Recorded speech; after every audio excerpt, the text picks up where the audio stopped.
weather. Supposed to look a lot better. Fuck.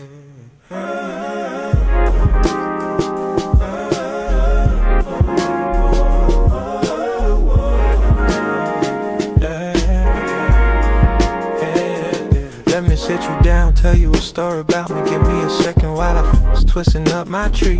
GB lanky like a tree, Hawaiian had a lot of OGs. A lot of jewels dropped on me, I knew I was a young king. Was young, lost my moms, I was in the dark. It's the spots, 40 Glock, anything moving, not realizing I was my only yogi. Granny passed right after no one was there to pray that he stopped me. No love.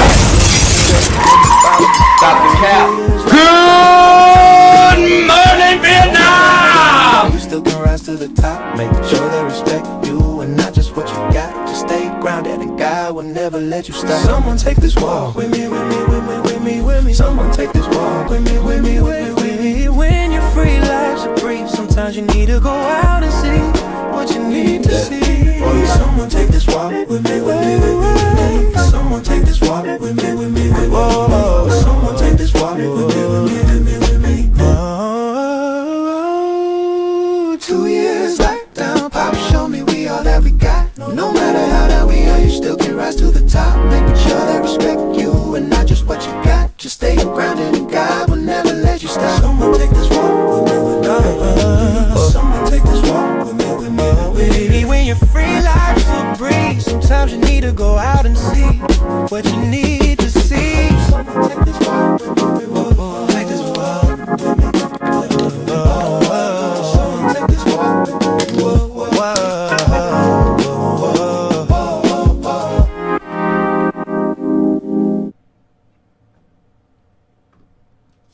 Gotta wake up now. Time to wake up now. Better not get too comfortable. Bitch, don't get too comfortable. Better not get too comfortable. Where that shit at, man? Bitch, don't get too comfortable. Better not get too comfortable. You better wake up. Bitch, don't get too comfortable. If not, I don't give a Better fuck. not get too comfortable. Bitch, don't get too comfortable. Better not get too comfortable.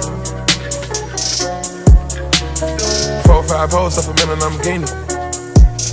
Yeah, swapped out the poker hunters, go and get a genie. 3, 4 stacks on a chinchilla beanie. Got a cup full of mud and Drake and Celine. Yeah, can't think for yourself, gotta think for the team. Yeah, fuck me like a star, gotta treat me like a king. Yeah, gotta roll with a chopper with a certain amount of bling. Yeah, bitch, don't get too comfortable. Better not get too comfortable. Yeah, swerving a bulletproof coupe. Yeah, if I got to, I shoot out the roof. Yeah, turbo 63, shorty look blacker. Knees, I keep it a G. Louis V, came with a duffel bag full of money.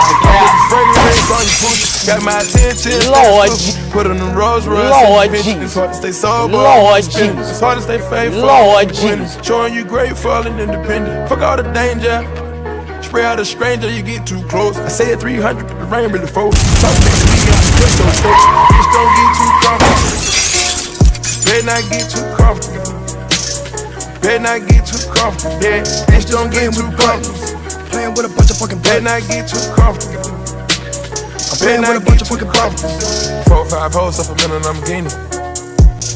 Yeah, swapped out the poker hunters, go and get a genie. 3, 4 stacks on a chinchilla beanie. Got a cup full of mud and Drake and Celine. Yeah, can't think for yourself, gotta think for the team. I'm thinking colossal, thinking about flying the vibes out, going tribal. I know I'm impeccable, seen what these niggas can do when that shit get federal. Caught up a queen, clean up a queen, clean up a bean like vegetables. Step out on the scene, living like a king. I know this game can be treacherous. They was thinking that it couldn't be done and it's tangible. Tell me how you get this comfortable, you wearing the wild animals. Simply did it because they said it couldn't be done. Can't even pay for my son, he on probation, they revoked this bond. Yeah, gotta light another blunt. Yeah, I'm not a publicity stunt. Yeah, I'd have been through more shit this month than a nigga been through in a lifetime. Cut a few niggas and bitches off, they were just wasting my time. Pretty and fine, the way this girl's designed, hope she can read my mind. Bitch, don't get too comfortable. Better not get too comfortable. Stop the Better cap. not get too comfortable. Yeah, bitch, don't get too comfortable. Better not get too comfortable. Better not get too comfortable. 4 or 5 hoes up a minute, I'm Lamborghini. Yeah, swapped out the Pocahontas, go and get a genie. 3, 4 stacks on a chinchilla bean. Got a cup full of mud and a Drake and Celine. Yeah, can't take it up, got a thing for the team. Bitch, don't get too comfortable. Better not get too comfortable. Gotta have some buttons. Better not get too comfortable. Yeah, bitch, Stop don't the get cap. too comfortable. Better not get too comfortable. Better not get too comfortable. I be doing the most. Like, yo. Nigga, what the fuck?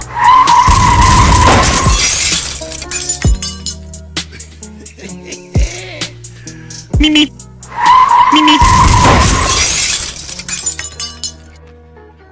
I be lying. Yeah, I be wild at this shit. You gotta get you some buttons, man. Nigga, please. Where they coming from? Like that. I gotta chill, man. I be doing the most, man. Let me get this. I be waking up, man. I be ready, yo. I mean, shit.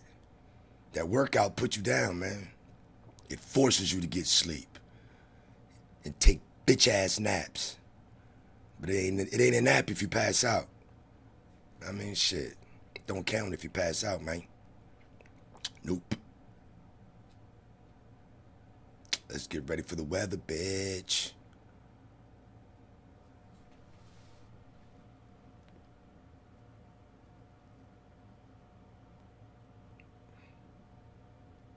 Yo, I can't hear this bitch. Fucking bitch. What did I press? What did I miss? Hold up.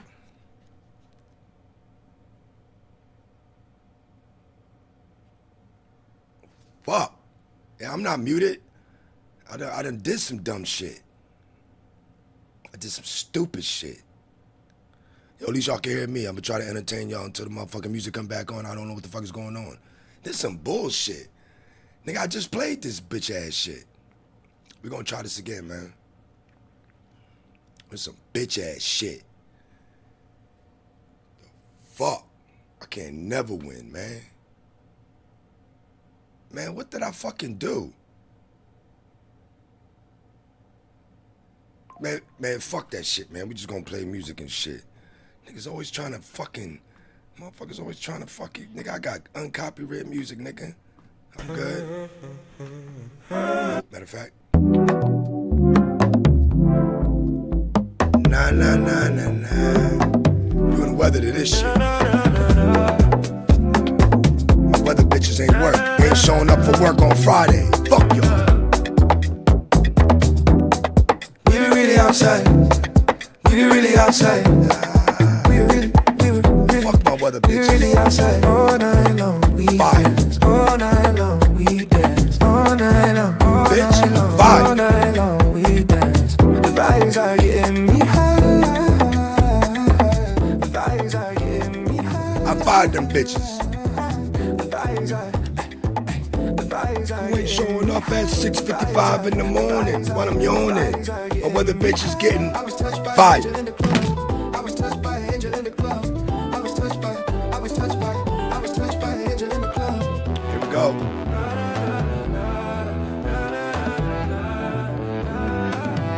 I don't know why it's 24 in Philly, feels like 16 gonna be 37. St. Louis, above freezing. 61 on Friday in St. Louis. That's some fucking bullshit. Chicago, 31, feels like 29. High 48. Hold on, maybe refresh Philly.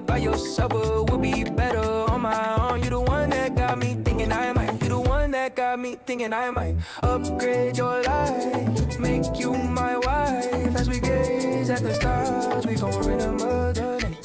At least it's cold in Cali, then 55. Pneumonia weather. 73 is the high though. We were really outside. Oh fuck. We were really outside. We were really outside. Oh, you on the right side of the bed, okay. Where you at?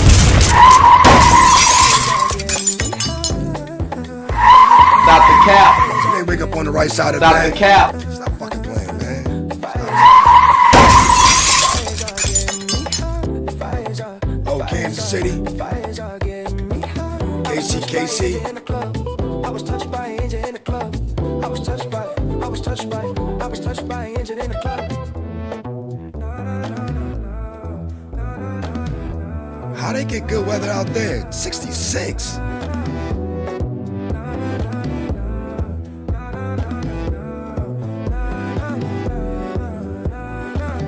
Ain't them niggas next to South Dakota or some shit? Ain't Missouri next to South fucking Dakota or something? How the fuck? Don't make me click on this fucking map, man. Make me click on this fucking map, nigga.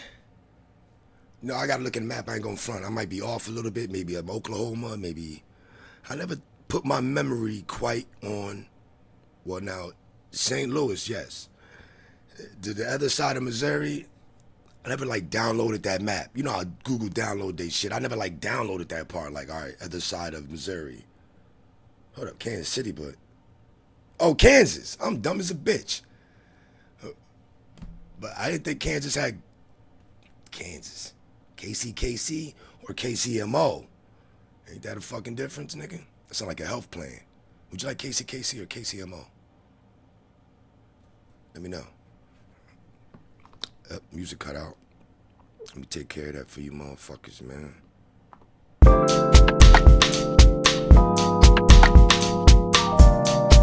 don't know how they weather better than everybody right now.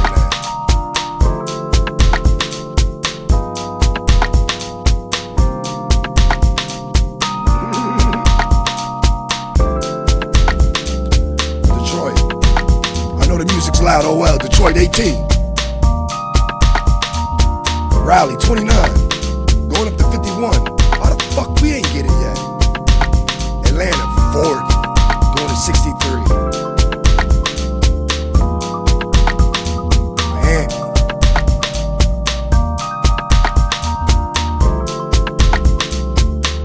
Going up to 80. It is what it is.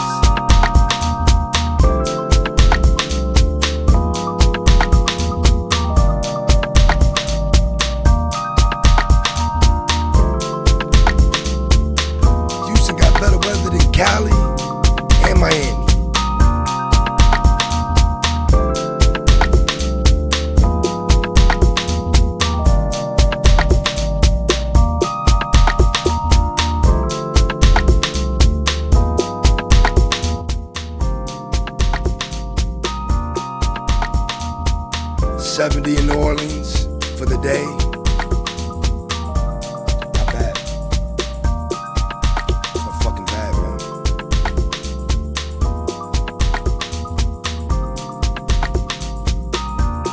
New York City. It's warmer up there. Buffalo. It's the same weather in Buffalo. Everybody. Cleveland, Augusta, high of 61, Jacksonville, high of 70, hold up.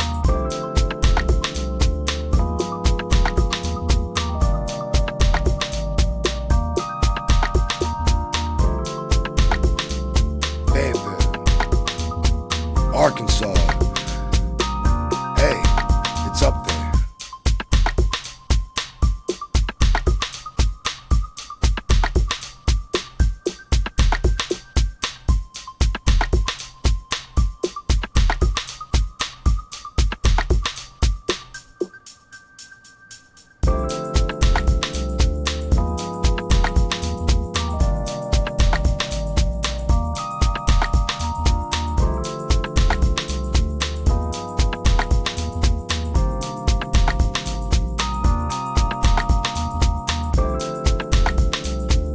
Ain't that a bitch?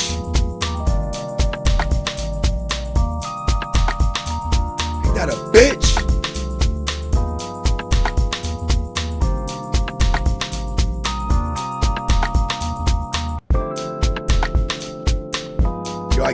shit working, I'm playing that motherfucking intro. And about whether bitches clock in, man, I don't give a fuck if they clock in. Fire them, dog. We could talk a little about this Naziah Harris case. If I'm not mistaken, me and Mufasa did, this is one of our best viewed videos. If I'm not mistaken, the Naziah Harris case, that Detroit shit went left. But, yeah, we literally went over that case where they couldn't find the body of that kid, but found her sneaks and shit. I think we did Naziah Harris part 1, part 2, and part 3, if I'm not mistaken, multi-hour live stream. Actually, we'll go look at that shit. But if you don't know about the Naziah Harris case, we'll get started there. We'll definitely. Are you serious? Hold up, so let me get something correct, yo. Because if my fucking volume ain't working on the video, I don't know what I did then. I was fucking with something. Yo, something ain't looking quite right, though.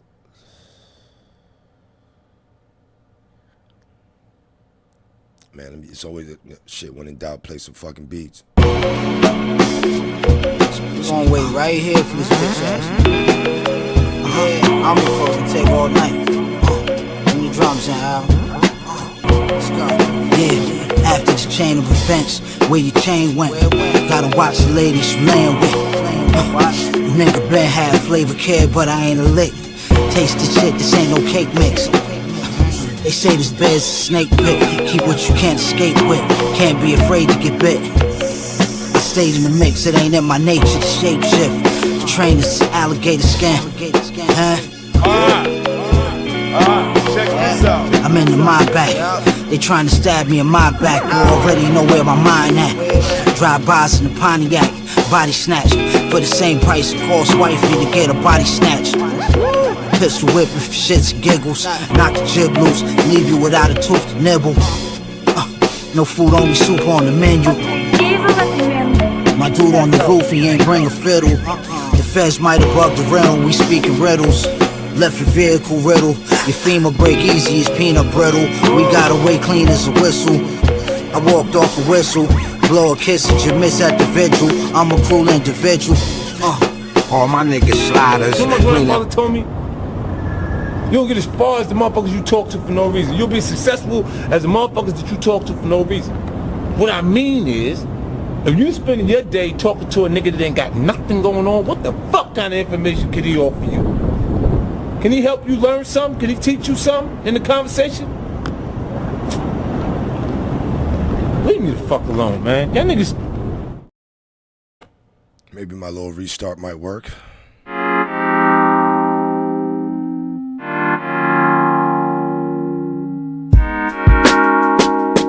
I got some good music. Yo, I just thought about this.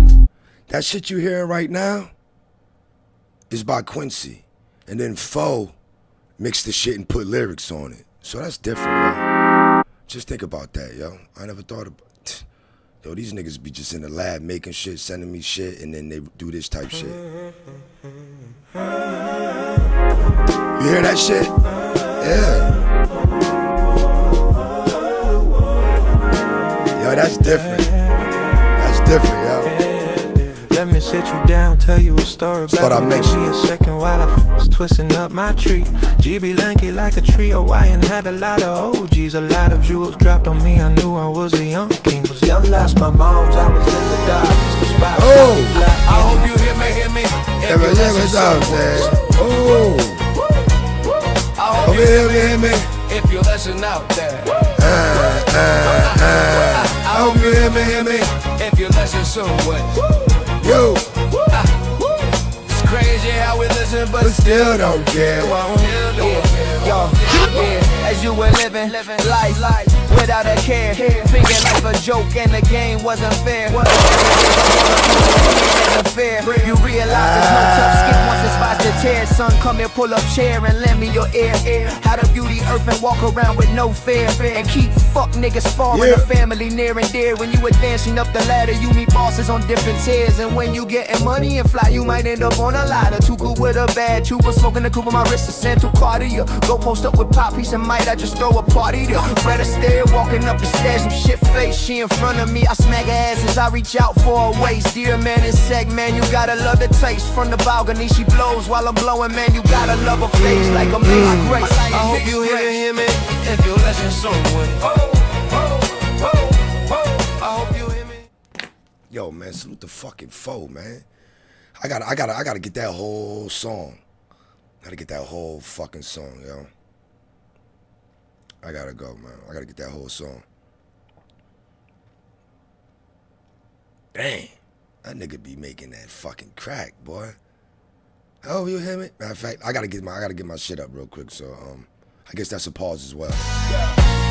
I hope you hear me if you listen soon. I hope you hear me if you listen out there. I hope you hear me if you listen soon. It's crazy how we listen but still don't care. As you were living life without a care. Thinking life a joke and the game wasn't fair. But every day's a roller coaster, we ain't at the fair. You realize there's no tough skin once it's spots to tear. Son, come here, pull up chair and lend me your ear. How to beauty earth and walk around with no fear. And keep fuck niggas far in the family near and dear. When you advancing up the ladder, you bosses on different tiers. And when you getting money and fly, you might end up on a ladder. Too good with a bad tuber, smoking the coupe on my wrist, a Santa Cartier. Go post up with Pop, piece of might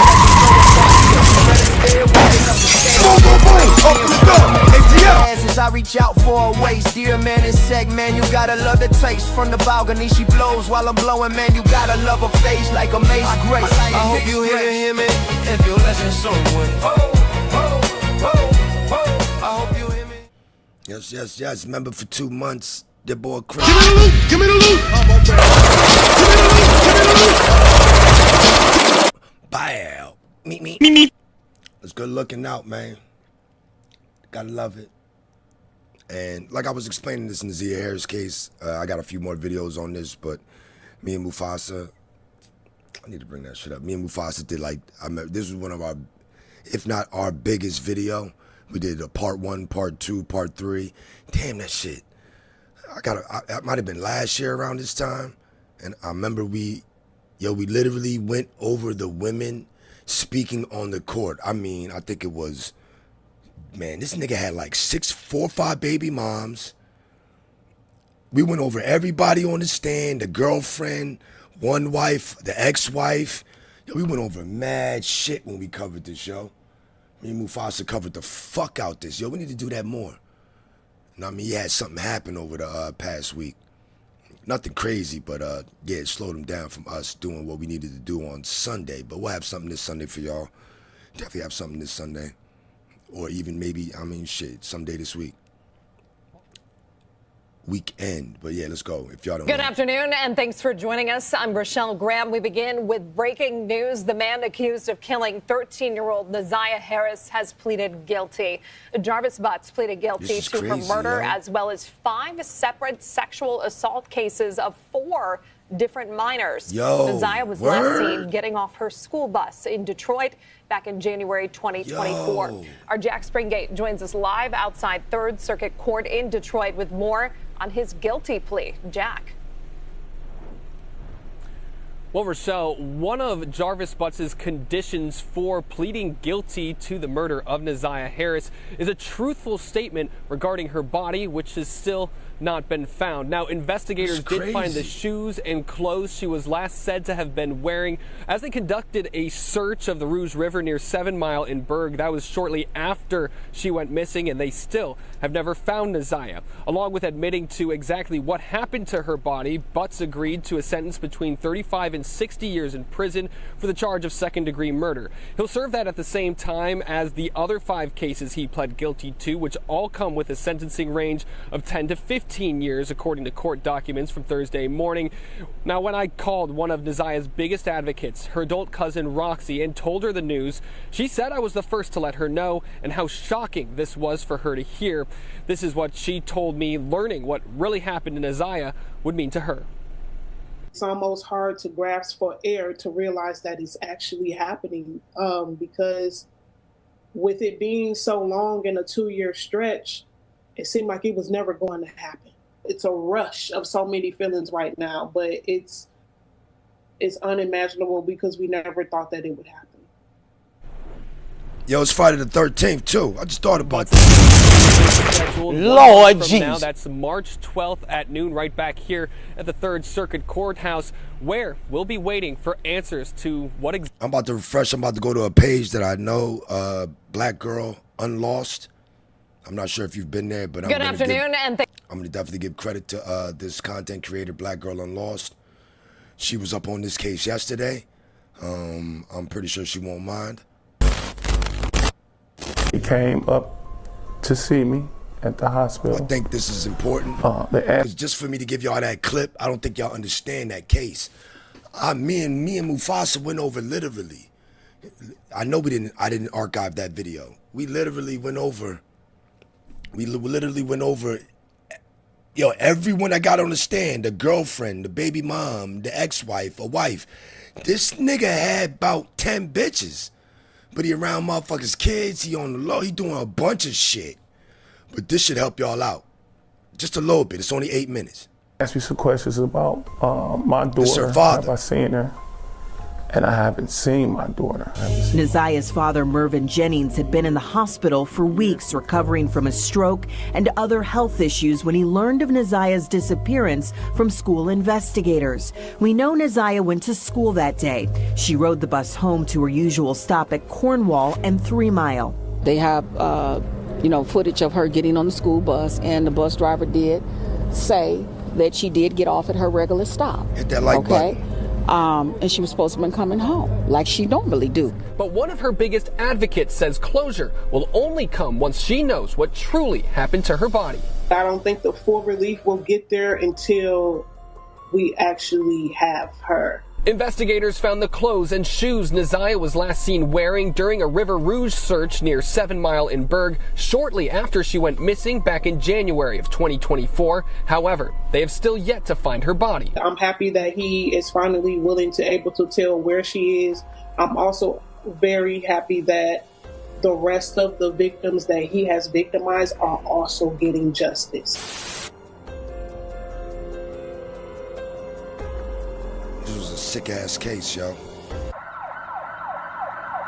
January 2024. In January 2024, 13-year-old Naziah Harris disappeared after getting off her school bus on Detroit's east side near Cornwall Street and 3 Mile, close to Warren Avenue and Outer Drive, after a normal school day. She never made it home. When she did not return that evening, her family reported her missing, launching a widespread search across the city.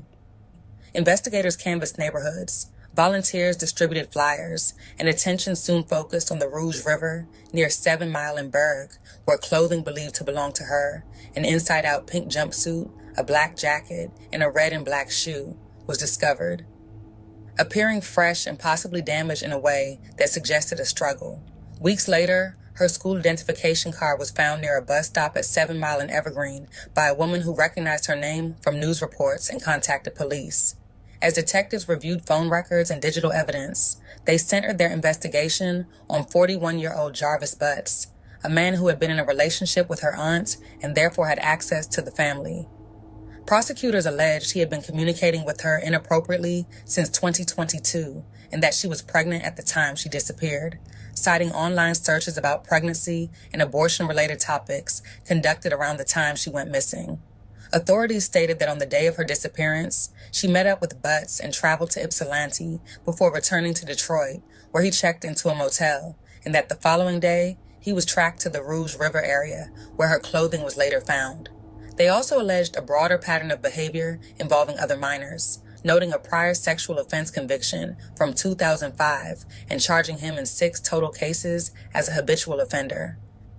In February 2026, just under 2 weeks before trial, Butts pleaded guilty in all 6 cases, including second-degree murder in connection with her death, and admitted to multiple sexual offenses involving 4 other minors. Under the plea agreement, he faces 35 to 60 years in prison for the murder charge, with additional concurrent sentences of 10 to 15 years, and he agreed to provide a truthful statement about what happened and where her body was placed, reportedly admitting he left her in the Rouge River near 7 Mile in Berg. Despite the guilty plea and the scheduled sentencing set for March 12, 2026. Naziah has still not been found, the body, leaving her family without her remains, without a place to grieve, and without the sense of closure that recovery might bring, even as the legal case moves towards its conclusion. We begin with breaking news in the case of murdered Detroit teen Naziah Harris. Her accused killer, Jarvis Butts, has pleaded guilty to second-degree murder and criminal sexual conduct in 5 other cases.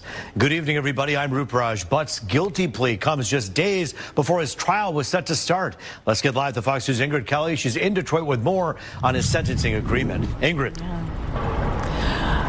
Well, good evening, Roop. You know, Butts actually entered that plea at 3rd Circuit Court. But, you know, the question still remains, where is Naziah's body?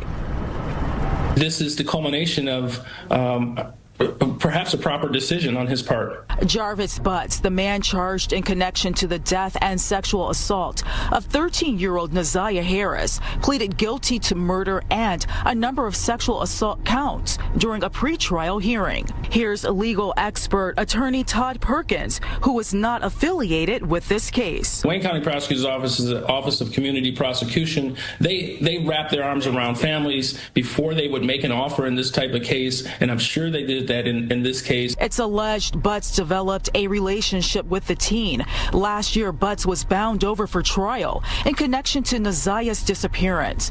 She was last seen getting off a school bus on January 9th, 2024 in Detroit. It brings closure to the family, and I believe the family got something out of this in the sense that they had this great traumatic loss, but they have someone who makes a statement and also gives information to the prosecutor's office and law enforcement to bring that closure about.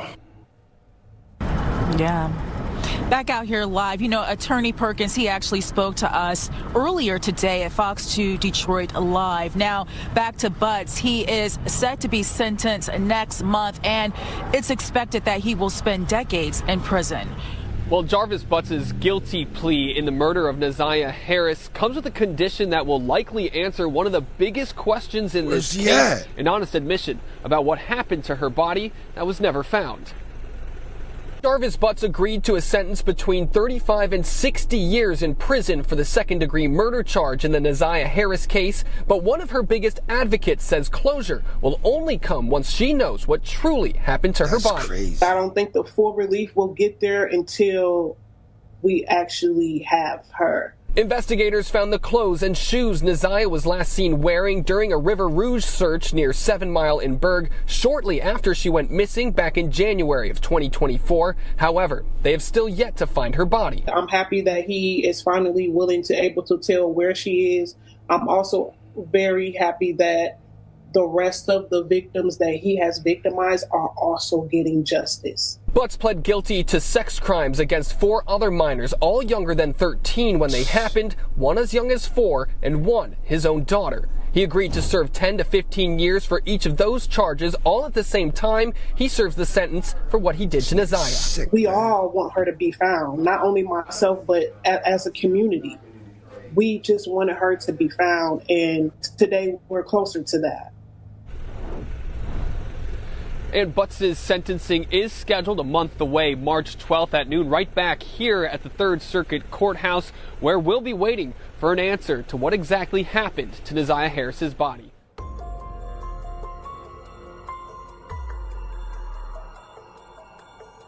Yeah, that's information, but don't get it fucked up. Y'all could actually find this on me and Mufasa's channel, yo. As I share this screen. See, what you got on the screen is me and Mufasa when we did this video a year ago, yo. And what I could do for y'all is click on some shit so you can see how it went down and how we went through this motherfucker. Real shit. Look at this 2 hour, 4 hour, 2 hour me and Mufasa. You know what I mean? Let me show you. It is wild. This shit is wild. You know, so, but I still think it's something that we need to talk about in order, if we don't do nothing else but. Daughter. They knew 13-year-old Naziah at the time had been living with the neighborhood predator. Abuse or living. Damn. Look at that. We was in the court. Oh yeah. This judge. She's actually Muslim. I think it was just. But look at Miss Jill was here. Yo, we really got in depth. I mean, it was that nigga was fucking with so many bitches, and if I'm not mistaken, that's his sister on the screen. But that was a wild case, yo. But I just want to make sure y'all know that we did cover that really good, really thorough.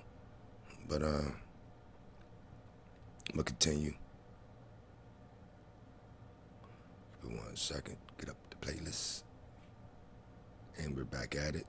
Back to the usual shit. Now to an Action News exclusive here tonight as Philadelphia police investigate a series of violent attacks, all playing out just within the last several days. This is doorbell camera video that investigators are now looking at, showing 3 masked individuals moments before one of those incidents in South Philadelphia. The seemingly random attacks have left several victims badly hurt. Tonight we're told 2 separate groups could be behind this. Action News reporter Elizabeth Worthington live now in South Philadelphia. Elizabeth, this is causing some real concern in that neighborhood.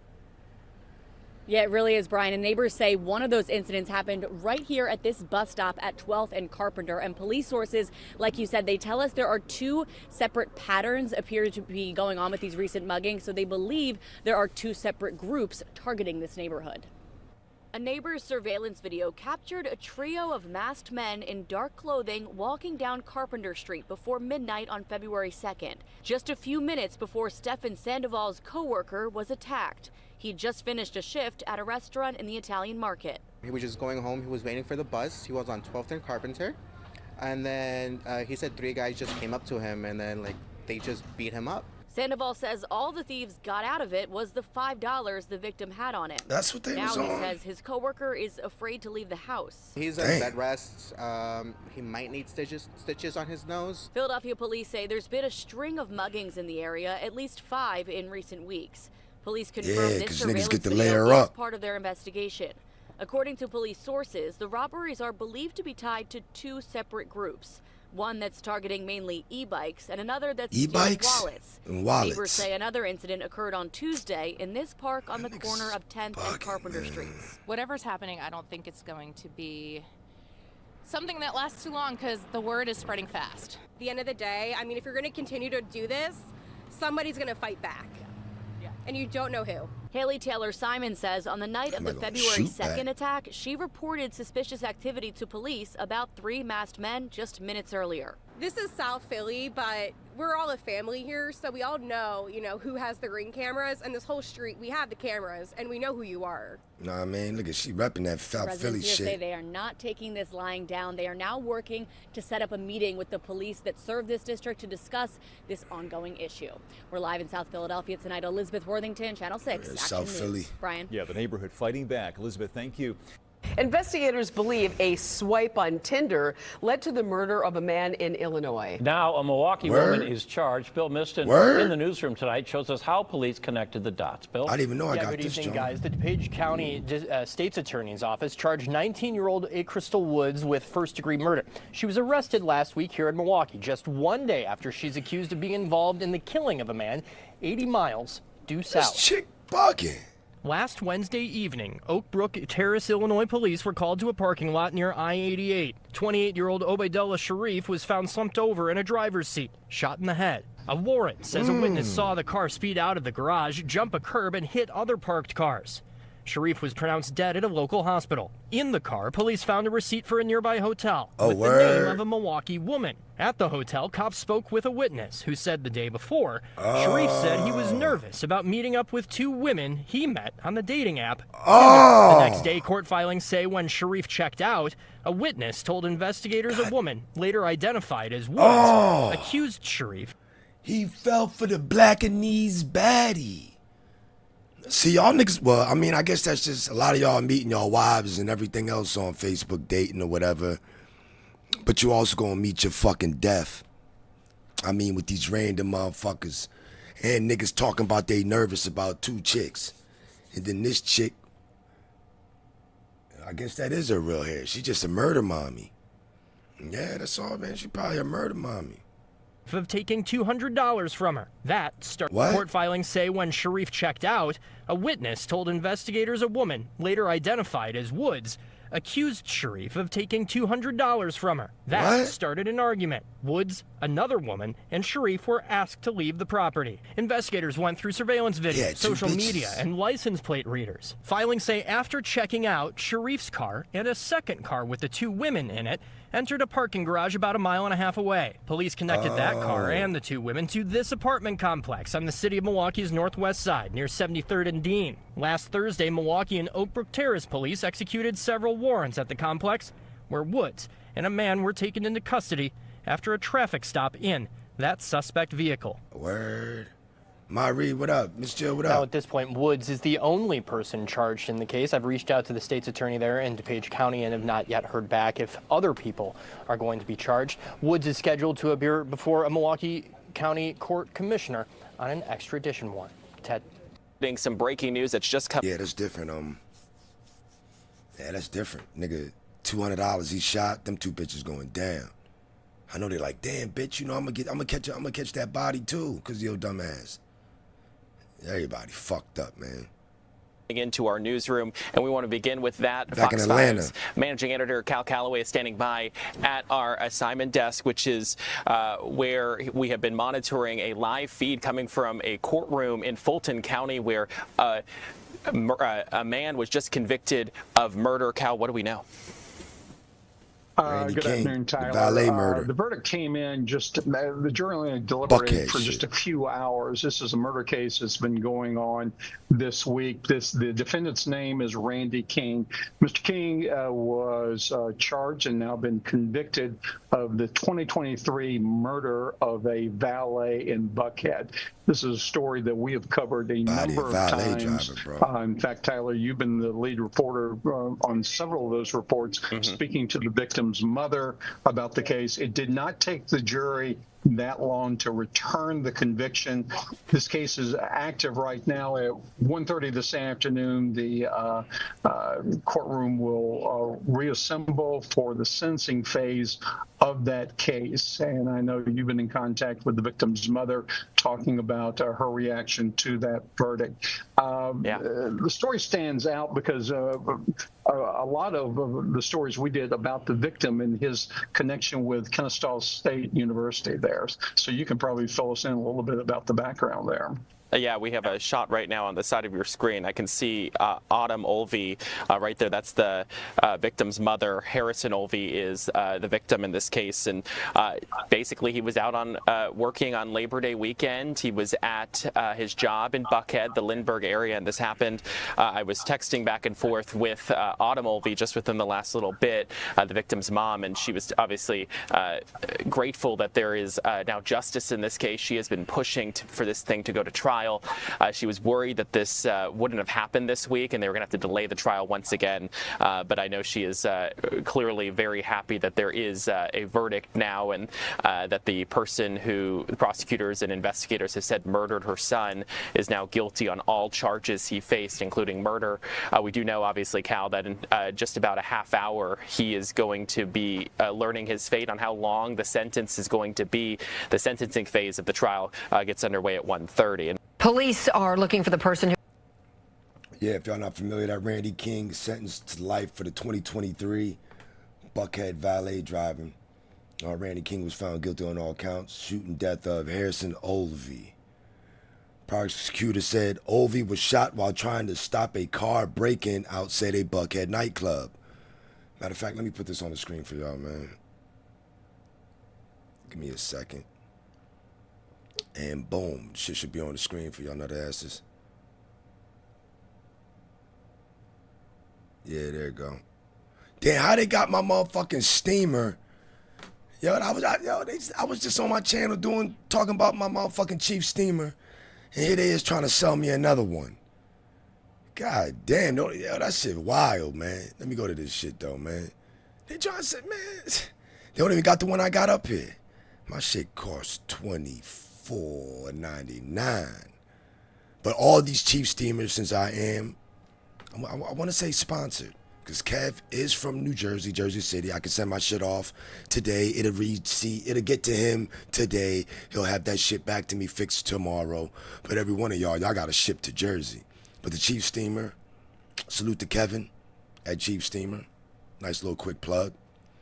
Man, it's done me well in the last 3 years. I appreciate that fucking machine and everything he's done for me. Anyways, like I was saying, Randy King was found guilty on all counts in the 2023 shooting death of Harrison Olvey. Prosecutors said Olvey was shot while trying to stop a car break-in outside a Buckhead nightclub. Olvey later died at a Grady Memorial Hospital. King had pled not guilty. King was sentenced to life in prison with a chance of parole in 20 years. Yep, there's the guy, man. Pi Kappa Phi fraternity. Damn, that's fucked up, man. This dude tried to stop some fucking YN for breaking in the car. And they shot his ass up, man. I mean, it's real simple. Nut-ass niggatry in the heart of niggerdom. And that's what happens, yo.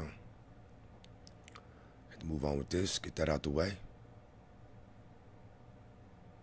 You opened fire. Oh yeah, this is a woman killed in a drive-by shooting. Car riddled with bullets, man.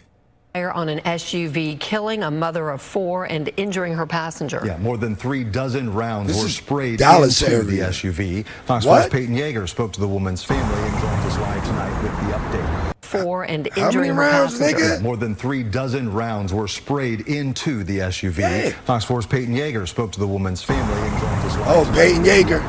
Look at that girl. Hi, Casey. Hi, Heather. Yeah, Dallas police tell me right now no motive has been identified in this case. Suspects have not been identified and no arrests have been made. Meanwhile, a Dallas family, the Lopez family, tells me they are waiting by the phone for any updates. Dallas police are searching for whoever fired more than 36 rounds into this black Escalade in Oak Cliff. Photos from the scene show the back of the SUV riddled with bullet holes after it crashed.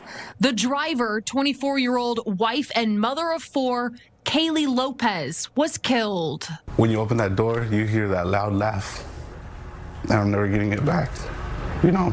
Tuesday evening, Lopez walked out her front door, telling her husband she was going to grab food. But as hours passed, her family became worried. Just before 8 p.m. Tuesday, Dallas police responded to a shooting near Zang Boulevard and Illinois Avenue. Dallas detectives say someone in a separate vehicle opened fire on Lopez's Escalade before driving off. Lopez and her 21-year-old male passenger both shot. Lopez died at the hospital, the man expected to survive. A person the Lopez family says they still do not know. Do you guys have any idea who this 21-year-old is? No, I don't know. I don't know the person. No. Just one of several questions Lopez's oldest sibling Omar keeps asking. Also, who would do this and why? No motive has been revealed by police. I'm supposed to defend them, and I'm here. I can't do nothing anymore. She's gone. Kaylee Lopez leaves behind 4 children, including a 7-month-old. Her family now pleading for justice. She was a mother. She was a good student. She got married. She owned her own home, and she owned her own business. The dream life. I can't even go in her house. It's hard, you know. And investigators also have not released a suspect vehicle at this time. Keep in mind, the Wynwood Village Shopping Center is right across the street from where this shooting took place. So investigators likely looking for surveillance cameras there and also possible flock cameras at that intersection. Thank you for watching. A Hamilton County judge denied bond for the former NFL player facing a murder charge in the death of his girlfriend. I'm David Carroll. And I'm Cindy Sexton.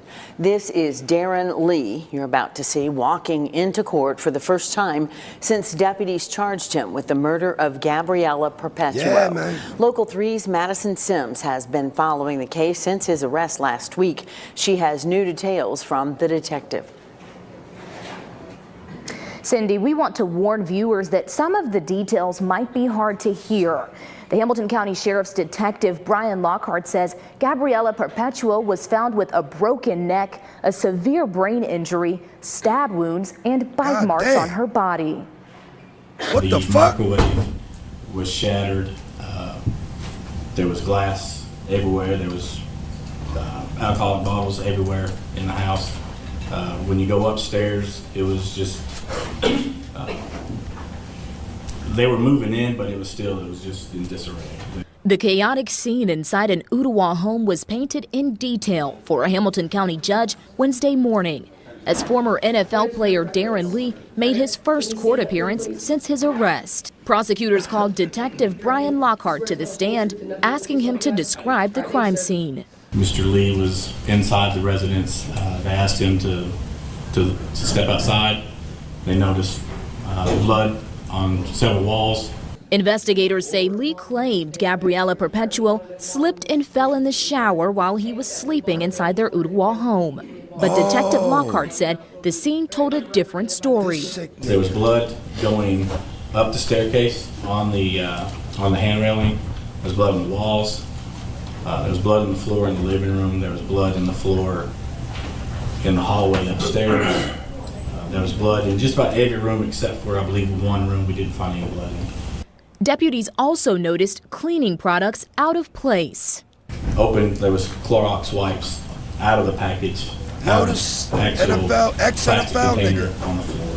Darren Lee. There was, you could see the cleanup where there was swipes and wipes. In court, District Attorney General Cody Womp said the state could seek the death penalty, arguing Lee's prior felony convictions and the nature of the crime make him eligible. We could present that evidence to a jury. They could use that evidence to find that the proper punishment for Mr. Lee is death.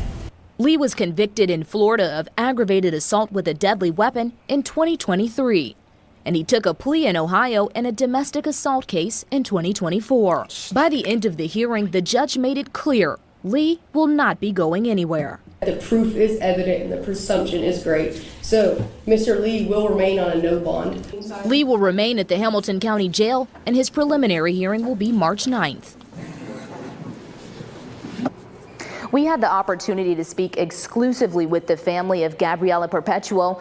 Coming up tonight at 6, you'll hear from her mother and father who talk about the moment police knocked on their door last Friday. Cindy. An investigation in the UK just wrapped up, concluding the death of a British citizen here in North Texas was unlawful. Lucy Harrison was shot in the chest. It happened in January of 2025. Her father told police his gun accidentally fired and hit her. The Collin County DA's office declined to comment on the case, but there were no charges. Fox 4's Amelia Jones has more on the case, making headlines here and abroad. Amelia. Heather, Casey, gun laws in the U.S., specifically here in Texas, are very different from England. In regard to the police investigation, no criminal charges were filed and no arrests were made. However, since the victim was a U.K. citizen, she's entitled to an investigation according to the law in England and Wales. In the U.K. report released this week, based off of the evidence, that report found 23-year-old Lucy Harrison's death an unlawful killing. In January 2025, 23-year-old Lucy Harrison came to visit her dad in Prosper. The UK native never returned home. She was shot in the chest inside her father's home and died at the hospital. Okay. Body camera footage shows what her father, Chris Harrison, told Prosper police that day. Getting ready to go to the airport and we were talking about guns, and she said, "You got a gun?" I said, "Yes." I got it out and it just went off as she stood there.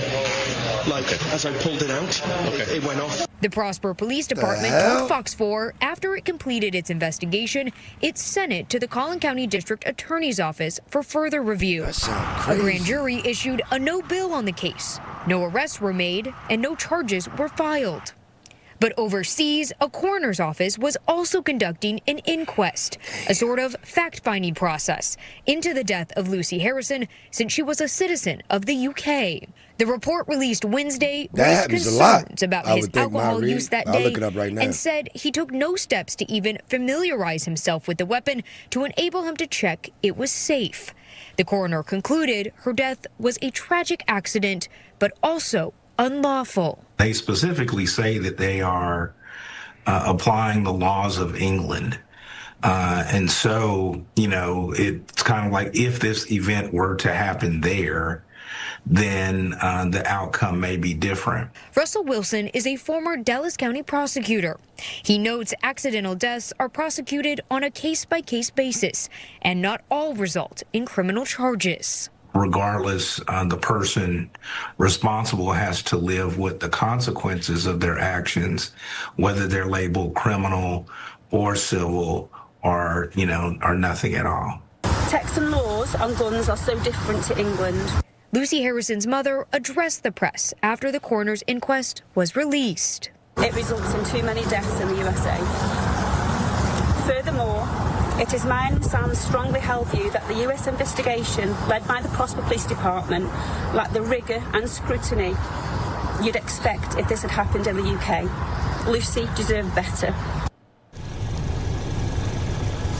In our conversation, Russell Wilson said it's unlikely that the UK will pursue a criminal trial because the shooting happened here on U.S. soil, and it is the local law enforcement that takes the lead in terms of prosecution. However, the case can move forward in the civil courts, and civil lawsuits can be filed.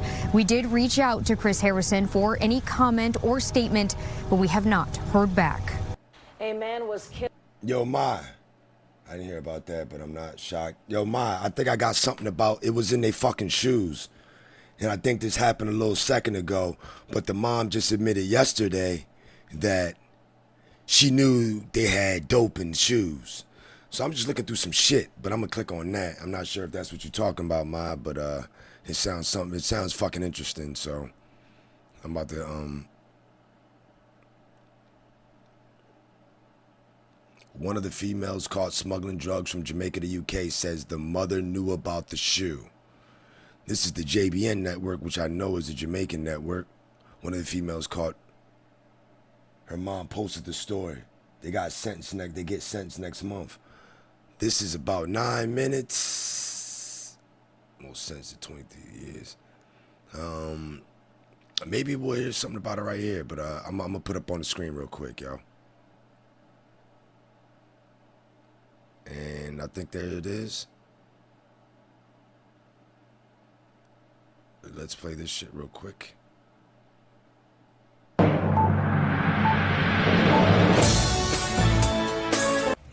JB, to keep you informed, I'm Michelle Jones, and in the news, one of the females caught smuggling drugs from Jamaica to the UK says the mother knew about the shoes.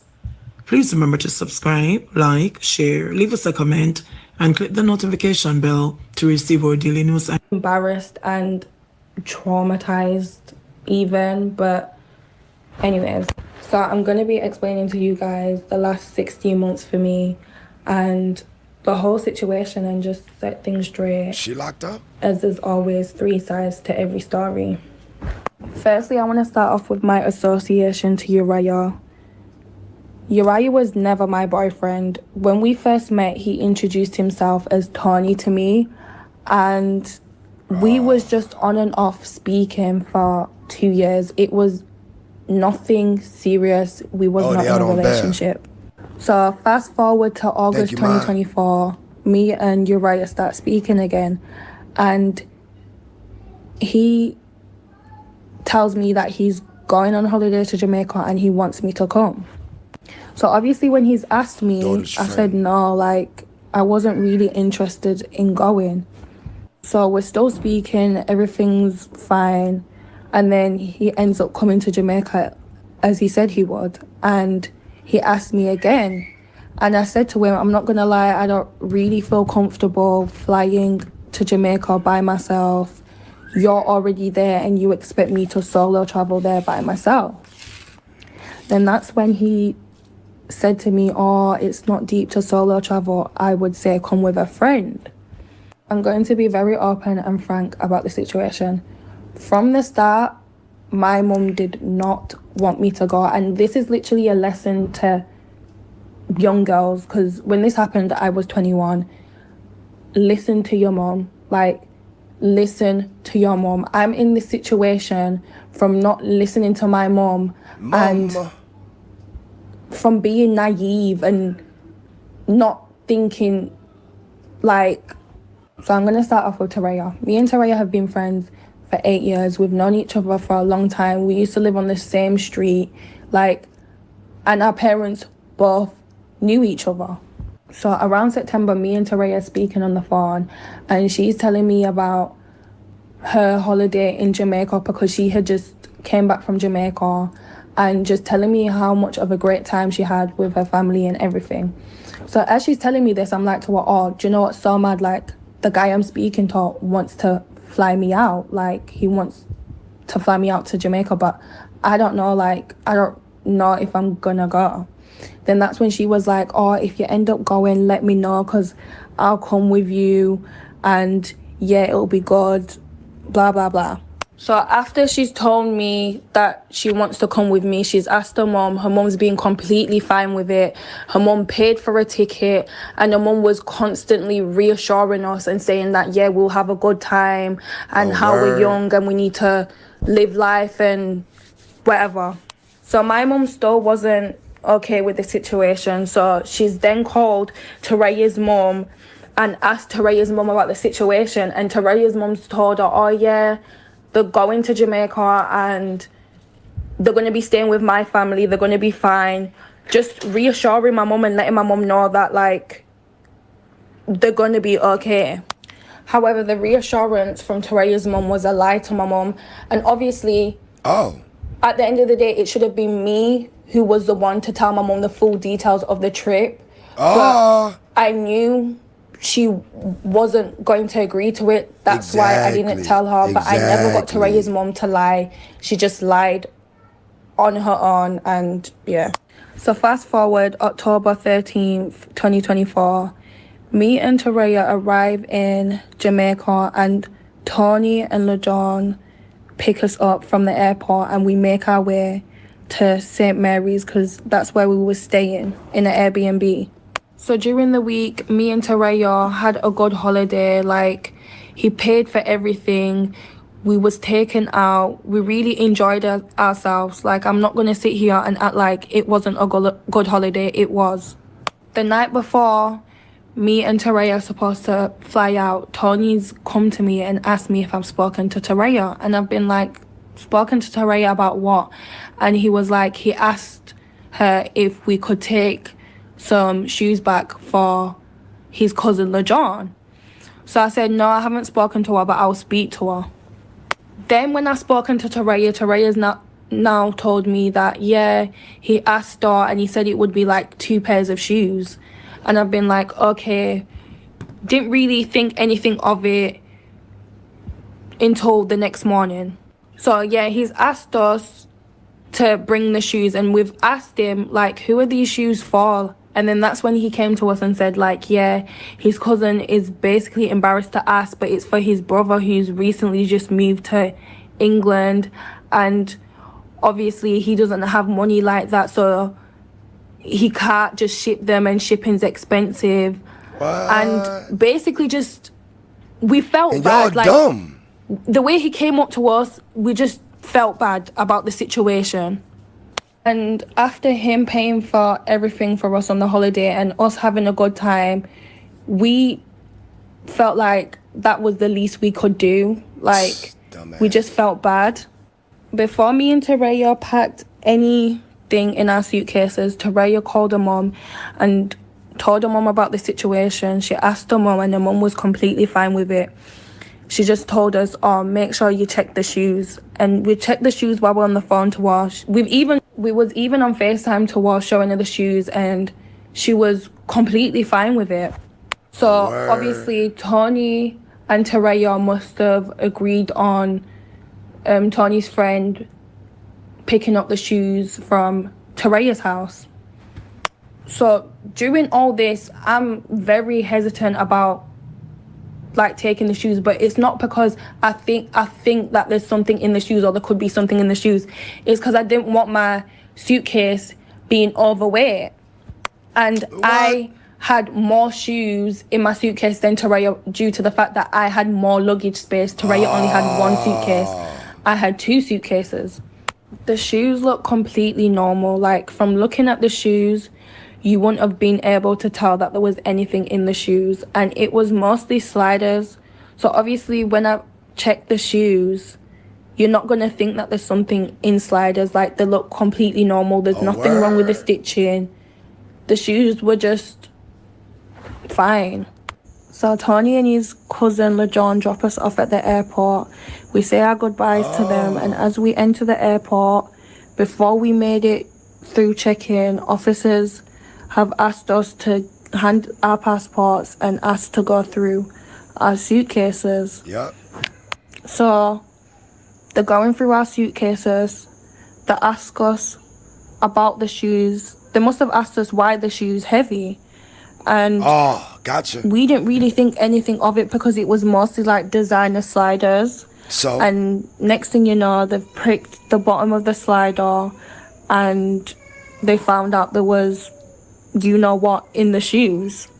After they told me what was inside them shoes, like, I literally screamed. Like, oh, shit. I was in. Long story short, me and Teraya are both victims in this situation. We genuinely didn't know about drugs being inside the shoes, but there's holes in her mum's story, and her mum did know about the shoes. So, yeah. JBN, we keep you informed. Please remember to subscribe, like, share, leave a comment, and click the notification bell to receive our daily news items. Damn, it's a lot of motherfuckers talking on this shit, yo.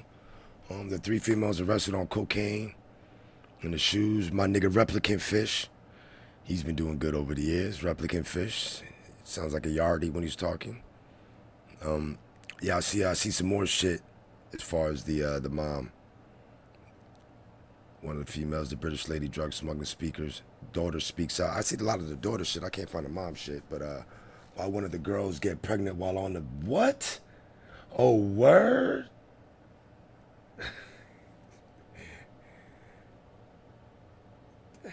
Case of the TV show Locked Up Abroad. I'll be watching that shit, man. I'll be going to sleep to that shit. Grandma, grandpa, Asian, African, Jamaican, French, you all get that work. Niggas can't wait to catch you niggas at the fucking thing. These motherfuckers will swab your shoe, swab your suitcase, put it in the machine. Yeah, he's so nervous he's got cocaine leaking out of his feet. Cause studies show drugs leak out your toes. Like, damn. Like, that shit real when I watch that shit, man. That shit crazy. And then the chick get pregnant on bail. I mean, I shouldn't even be surprised. Like, what? I mean, but, usually they take you away right then and there. So I need to look more into it, because usually when we watch those shows and people get locked up at the fucking airport, they get taken away. I ain't never seen them get bail. It's usually like court on the spot, 7 years. They got caught with this, 8 years. Like, it'd be like, damn. It'd be like, that's how I'm like, bail, they out on bail. Like, they got lucky or something. Maybe they made it back to I wasn't paying attention that well, so I'm not sure if they made it back to London or just trying to leave Jamaica. They dumbasses got caught up. But I don't know. I don't know. Maybe they got family in Jamaica as well. I mean, they could have some family out there. I don't know. But usually they don't make it out the airport from what I be seeing. Well, motherfuckers don't even make it out the fucking airport. But here we go. Let me get back to the... Let's stop sharing that shit. Back over here. Killed after crashing into a pole and multiple... Yeah, man killed in violent high-speed crash in Philly. The worst crash I've ever seen. This literally just came out, if you think I'm playing, 34 fucking minutes ago. So I be up on that news, man. Stop fucking playing with me. I mean, I be up on shit. Stop fucking playing, man. And I be working, lifting shit. Oh, I be getting busy, man. You niggas gonna be buying expensive shirts and I'm be trying to fit into my same old polo. I like that. I like that. Somebody gonna have to rhyme that. Parked vehicles in Torresdale. This was a bad one. Her hair, wave. Yeah, no question about it. Bob Kelly, too, spot on, guys. Frankfurt Avenue just... Yo, this is the reporter. This nigga Hank. This nigga swag is funny. This is Philly for you, man. He's like, yeah, man, we over here, man. Come on over, man. We over here now. Yo, this nigga swag is Philly, man. Multiple parked vehicles in Torresdale. This was a bad one, Hank. Yeah, no question about it. Bob Kelly, too, spot on, guys. Nah, man. Frankfurt Avenue just opened up between Pearson and Linden just a couple of minutes ago, guys. He got all the Take a hand look at this signs. telephone pole. Actually, take a listen to it. Look at him. It's not your Yo, he average funny phone as pole, hell. Mike, Alex. It's made out of pure steel. Now, take a look at the one that our car doing it. Damn. One of the recovery guys told me it had to be 100 miles an hour. Did to that steel pole right across the street. It's knocked over. It may need to be replaced. Mike, Alex, a man is dead this morning. Word? After What hitting ATS? that telephone ADS, what pole up? about 5 minutes to 1 o'clock this morning. He dead. The car veritably exploded. There was an engine out in the middle of the street. The transmission Word? in the driveway across the street. Word? As I said, one of the responders estimated Damn. about 100 miles an hour. It was a Kia, a gray Kia SUV. Yo, the Estimated engine at came around out that 3,000 bitch. pounds. The kinetic energy of a 3,000-pound car going 100 miles an hour and hitting a telephone pole just puts parts all over the place, guys. Word. Fast enough, certainly, to throw the block out of the car, the gearbox from the undercarriage, Titanic forces at work. Veteran Philadelphia. This nigga nice with it. Hank nice with it. He like, yo, man, of course, with the Titanic force, with the tectonic plate force, hits it at about 100 miles an hour. All things go apart. We got the gearbox. We got the engine. 3,000-pound car. We got, no, like, that nigga nice with it, man.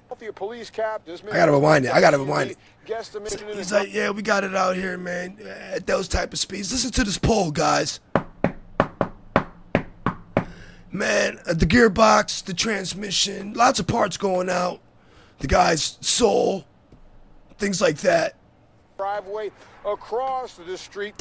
As I said, one of the responders estimated that about shit. 100 miles an hour. It was a Kia, a gray Kia SUV, guesstimated at around 3,000 pounds. The kinetic energy of a 3,000-pound car going 100 miles an hour and hitting a telephone pole just puts parts all over the place, guys. Fast Come on, guys. Certainly, to throw the block out of the car, the gearbox from the undercarriage, Titanic forces at work. Veteran Philadelphia police. Yo, come on. Yo, I caught you, Hank. Hank just said, like, kinetic. Then he said Titanic. But maybe I don't know shit that well. And maybe I don't understand ketonic and then Titanic. But I caught you, Hank. You flow, though. You be flowing, nigga. Cap, this man has more than 20 years on the job. Christopher Bradshaw has seen a ton of late-night crashes, just such as this one. A ton. He says he's never seen one quite like this. Wow. Upon their arrival, they saw a gray Kia SUV that was involved. There was heavy damage to the vehicle.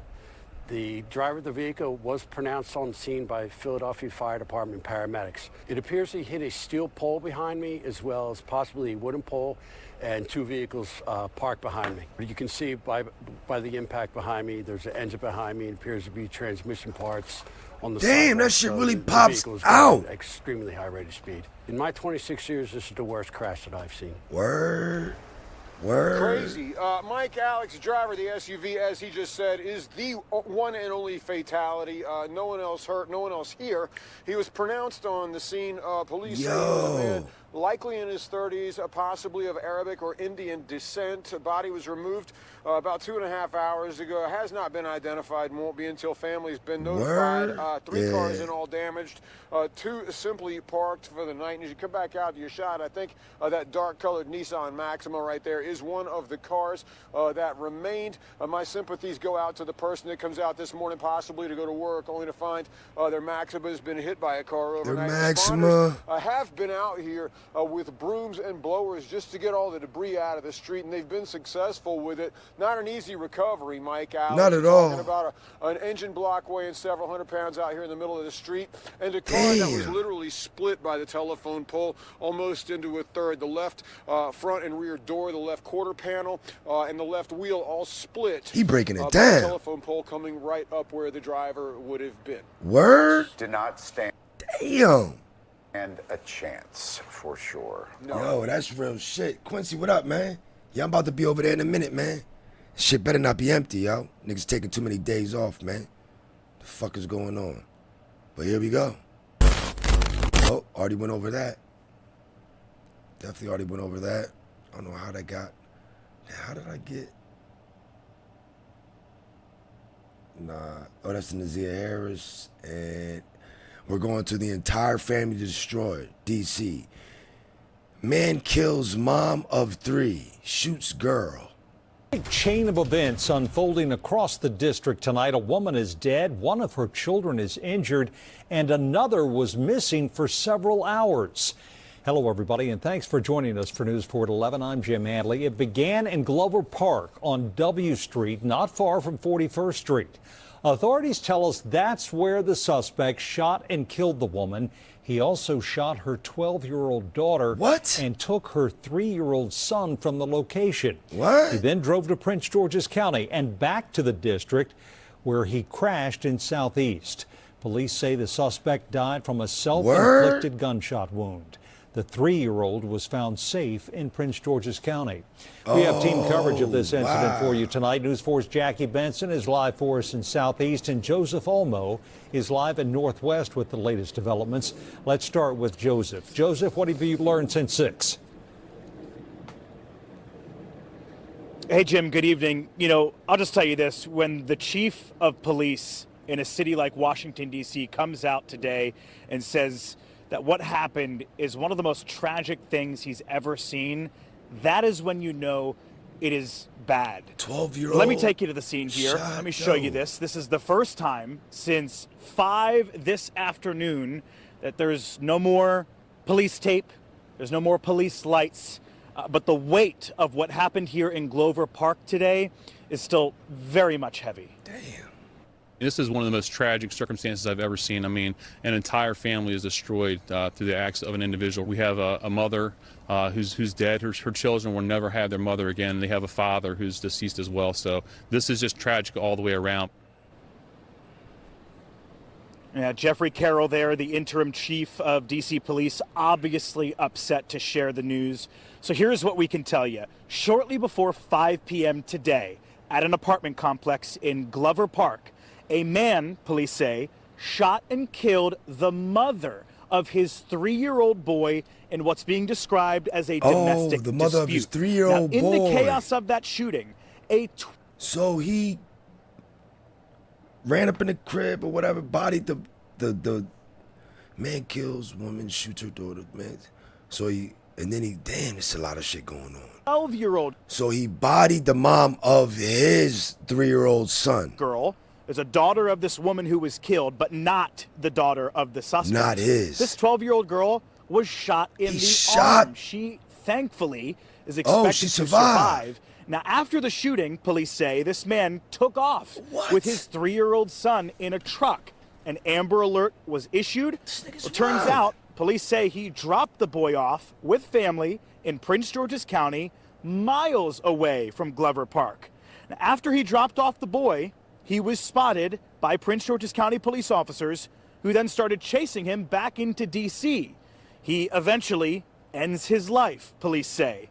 A dramatic afternoon by all accounts, a crime that, like, you know, the chief said, has now left 3 kids without a parent and a community very, very rattled.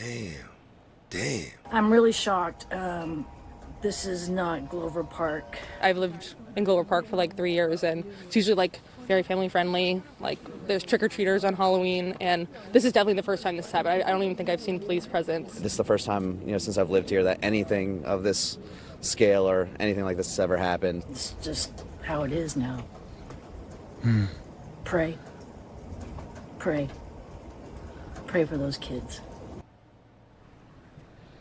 That shit crazy, yo. I'm sure a lot of people are praying for those kids tonight. By the way, that 3-year-old boy who was apparently taken from this scene by his father, that 3-year-old boy is okay and is with family now.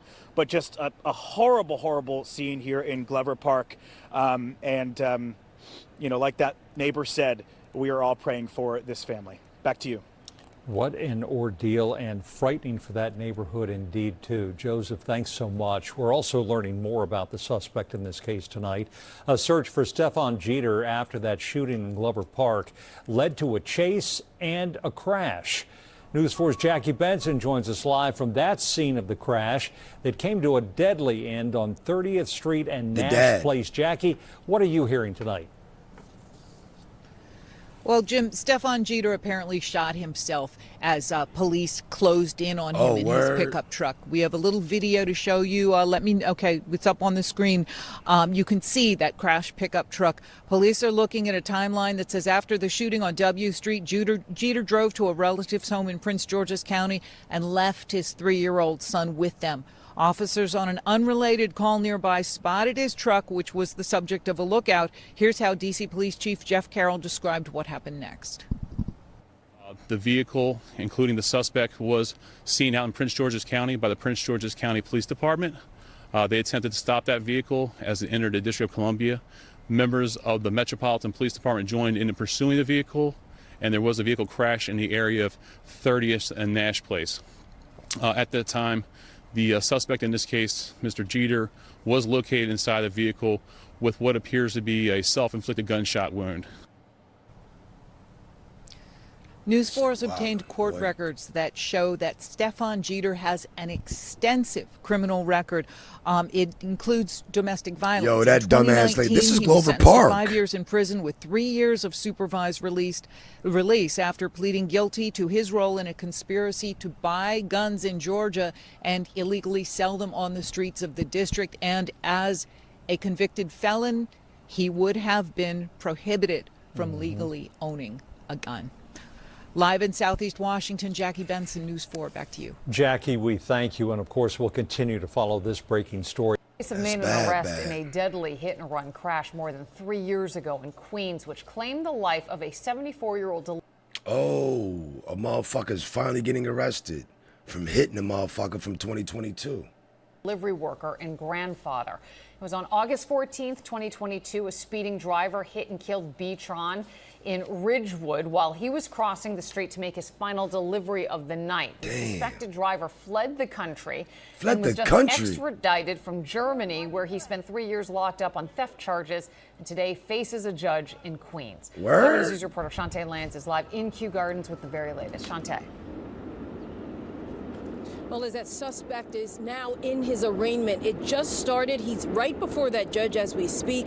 But before that, I spoke with him briefly, and he admitted guilt to striking and killing that victim. And also, he apologized to the family. The family is also inside court. But earlier today, Eyewitness News cameras were rolling as he came out of the 104th precinct in Queens, heading to criminal court.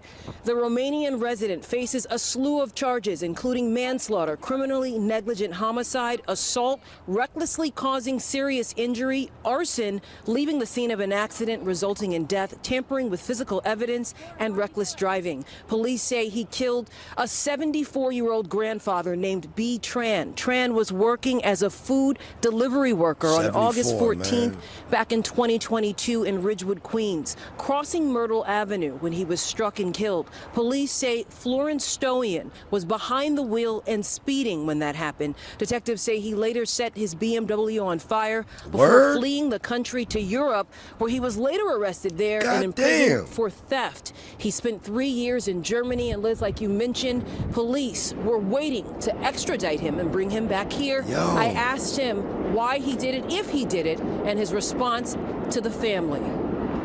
It was an accident, and that's all. I didn't want to do it. I don't know this family. I don't know this guy. I don't know nothing about them. It just happens. I was scared because I have family. I was illegally in the United States, so that's why I had to run away. Oh, thank you. Wow. I am very sorry, and I don't know how to say sorry to his family. Damn, bro. Now, the family of that victim of B-Tran, they're also inside court. We're waiting to speak with them as well. Again, slew of charges that he faces. He's being arraigned at this moment. And illegal, it's not clear but had a BMW. Held, but it's likely that he will be. Reporting live outside of Queens Criminal Court, Shantae Lands, Channel 7. Oh, I got to play this goofy ass shit next. There's some shit right here. There's some nigga in Milwaukee that's got 33 fucking suspended license tickets. We got to find out more about this nut ass nigga from Milwaukee, man. Nigga, refresh that. Made an arrest in a dead. Okay, we go right here. Nigga right here. Let's go down here. New tonight, a system that allows people to keep driving on a suspended license with no serious Milwaukee, man, do better. Consequences. That's because the penalty in Wisconsin is a traffic ticket they can just ignore. Word. He's doing triple the limit, which is frankly difficult to do. Our investigative team called Lighthouse found this Milwaukee driver has been cited dozens of times. Court records show he owes thousands of dollars in fines and keeps getting pulled over. Just a ticket? What do you hope people take away from this story? They should be alarmed. They should be alarmed that this happens. It's basically this vicious cycle that keeps going over and over again for the people who basically don't give a rip and are going to continue to do it anyway.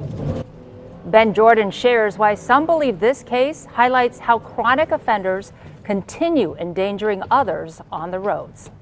I'm gonna have a C1. I got a Audi going up 106. 76 over the limit lands Julian Lopez at the top of the list of Milwaukee's top speeders caught in the last 2 years. Good afternoon, Officer Julie, the Milwaukee Police. We learned Lopez is used to pulling over for Milwaukee police. Driving right now, sir. Municipal court records show MPD has given Lopez 58 traffic tickets since 2018. Yes, I'm like, your fastest speeding ticket? In 22 of those stops, Lopez received a $124 ticket for operating on a suspended license. It's not just MPD catching him for this. Court records show he's been cited 11 times by State Patrol, along with Milwaukee and Racine County deputies. Are you aware that your license is suspended? Nope. Nope. See, what is it even for? I can't remember. I don't even know. It doesn't even tell me when this was. All good, though. No big deal. In this case, Lopez's car was towed and he was arrested, booked, and released, but only because of the reckless driving citation. It's a criminal charge, misdemeanor? State traffic ticket. It's just a state traffic ticket, and with Lopez, they've continued to pile up to $5,300 in past due fines, according to Milwaukee Municipal Court. Milwaukee Police Chief Jeffrey Norman says he's fed up. Do you think this situation is problematic? Absolutely, and I believe there should be serious consequences. So is Jeannie Lupo. They can ignore every citation. One of Milwaukee's biggest advocates in the fight against reckless driving. It's unfathomable to me that someone could be stopped that many times and nothing is done about it. Wisconsin drivers can have their license suspended for a variety of reasons, such as failing to pay past due traffic tickets or exceeding 12 demerit points in a year. How do you hold them accountable? Good question. I wish I had a good answer. Municipal Court Judge Richard Jankowski says state law only allows officers to issue tickets for driving while suspended, no matter how many times a driver is caught. It only becomes a crime when a serious injury or death is involved, quote, if the person knows at the time of the violation that his or her operating privilege has been suspended. But our toolbox is very limited. I can keep imposing this fine, I can keep suspending your license if you keep driving. What's going to happen to you? State Representative Bob Donovan says this case makes him want to explore changing state law. It's just unbelievable. The guy ought to have the book thrown at him and spend a lot of time behind bars. Donovan believes serious offenders should wind up in criminal court. An individual ought to get the message after 3 or 4 times. Back in the squad. And then it should be okay for me to go pick it up afterwards, right? Lopez tells the officer he's ready to get back on the road. I stopped by Lopez's 3 most recent addresses listed in court records. I was unable to reach him to request an interview in person. Man, I was just going 106, man. What's that gonna be? Oh, just a ticket? Aight. That's too easy, yo. Next joint, 18-year-old high school student recovering after being shot in her sleep. High school senior from Atlanta forced to live with a reminder of a frightening night. I'm Blair Miller. And I'm Tracy Hutchins. 18-year-old Raven Brown she has a bullet lodged in her chest right now, nearly 2 weeks after she was shot inside of her home while laying in her bed. Atlanta News First anchor Victor Williams is live in Atlanta tonight after speaking with Brown's family. And Victor, they've got to be very frightened and feeling a little bit insecure about where they live. Yeah, absolutely. They're telling me that they don't feel safe at all. In the meantime, APD is still trying to get to the bottom of this one. Headquarters is right here behind us. This family is just wondering why they had to be the ones in the line of fire. Raven, she's very traumatized and in a lot of pain. I'm just happy she's still alive. The future is uncertain for Raven Brown after being shot while laying down in the bed at her home on McDaniel Street in southwest Atlanta. No one said nothing. The ring cameras didn't pick up anything. And you can tell these were some weapons that had some serious firepower. You can see the entry point where that bullet came right through the door, leaving the other side looking like almost tinfoil, even though this is a metal door. And unfortunately, Raven's bedroom was right there on the other side of the wall. She was laying in bed ready for school tomorrow and her big 18th birthday. And a tragedy happened. A bullet came through the wall and hit my baby in the back in the bed. The once promising career in sports the 18-year-old used to have playing tennis, flag football, and softball at Carver High is now in jeopardy after a bullet ended up being lodged in her chest after entering through her back. The bullet got to stay in her, unfortunately. But hopefully it don't move. Hopefully she good after the pain go away. At this point, the family has no idea who purposefully sprayed the home with bullets. They don't have any leads right now, but hopefully by the end of next week, they'll have some. And with those responsible for the shooting still on the loose, it doesn't make it easy to sleep at night. Not even safe at home. I don't feel safe at all. I don't. And I know she don't either. Fulton County. And to make matters worse, all of this took place right before Raven's 18th birthday. Another major goal that she had was to be able to go to the military at some point. And that's something that she's not sure will ever be able to happen now that this shooting has taken place, leaving a bullet lodged inside of her chest. So hopefully she can, and we're wishing her the best of luck. In the meantime, we're live tonight in downtown Atlanta. Victor Williams. In the meantime, we're live tonight, and hopefully she can recover. And I got a lazy-looking fucking turtleneck. But until next time, I'm here. Like this nigga, man. 11 horrible Yo, we in Buckhead. They ain't had water in 2 weeks. living conditions reported by people who spend a lot of money to live in Buckhead. Atlanta News First Alani Latang is live near Far Road speaking with residents who say they have to use porta potties instead of the restroom in their own apartments. Alani?